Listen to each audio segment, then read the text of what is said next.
தற்போதைய செய்தி. பாலியல் வன்கொடுமை வழக்கில் பொள்ளாச்சி ஜெயராமனை தொடர்பு படுத்தி பேச யூடியூப் சேனல்களுக்கு தடை விதிக்கப்பட்டுள்ளது.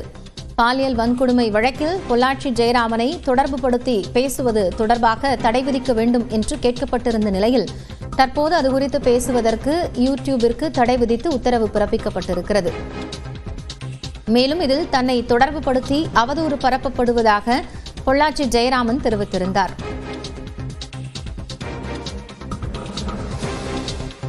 கூடுதல் தகவல்களோடு செய்தியாளர் மதன் இணைந்திருக்கிறார். அவரிடம் பேசலாம். மதன், இப்போ யூடியூப் சேனல்களுக்கு தடை விதித்து நீதிமன்றம் உத்தரவிட்டிருக்கு, விவரம் என்ன?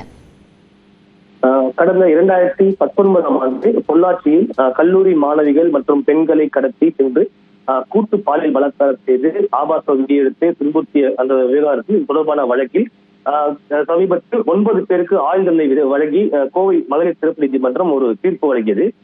இந்த நிலையில்தான் இந்த பாலியல் வன்கொடுமை வழக்கில் தங்களை தொடர்புபடுத்தி அவதூறு கருத்துக்களை வெளியிட யூடியூப் சேனலுக்கு தடை விதிக்க கோரியும் 1 கோடி ரூபாய் மான நஷ்டீடு வழங்க கோரியும் முன்னாள் துணை சபாநாயகர் பொள்ளாச்சி ஜெயராமன், அவருடைய மகன் பிரவீன் ஜெயராமன் ஆகியோர் சென்னை உயர்நீதிமன்றத்தில் வழக்கு தொடர்ந்தார்கள். இந்த வழக்கு இன்று நீதிபதி குமரேஷ் பாபு முன்பு மீண்டும் விசாரிக்க வந்தது.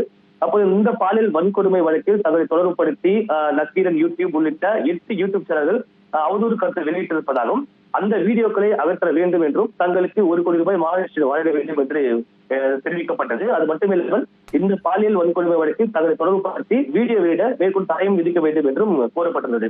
இந்த வழக்கை இன்று விசாரித்த நீதிபதி குமரேஷ் பாபு இந்த ஒரு பாலியல் வன்கொடுமை வழக்கில் முன்னாள் துணை சபாநாயகர் பொள்ளாச்சி ஜெயராமன், அவருடைய மகன் பிரவீன் ஜெயராமன் ஆகியோரை தொடர்புபடுத்தி அவதூறு கருத்துக்களை தெரிவிக்க இந்த 8 யூடியூப் சேனலுக்கு தற்போது ஒரு இடைக்கால தடை விதித்து உத்தரவு பிறப்பித்துள்ளார்.